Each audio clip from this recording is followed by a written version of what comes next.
Now, the Independent Electoral and Boundaries Commission has opened the door for the accreditation of voter educators, election observers and media practitioners ahead of multiple by-elections. In a public notice, IEBC says accredited groups will be required to undergo training, comply with legal standards and help monitor the polls, reinforcing civic trust in the voting process.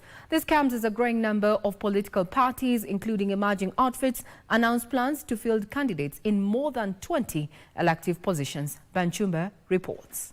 A week before IEBC releases a roadmap for by-elections to fill 24 vacant elective positions across the country, the electoral body is ramping up its oversight mechanisms.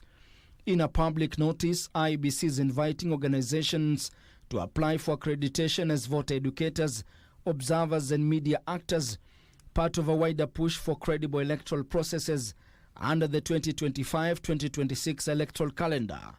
Accredited groups will be required to undergo training, comply with legal standards, and help monitor the polls, reinforcing civic trust in the voting process. Meanwhile, political parties are positioning themselves to contest the upcoming polls. The recently launched Equitable Party has announced its plan to field candidates in at least 23 positions across 16 counties, from the ward level to the bicameral parliament.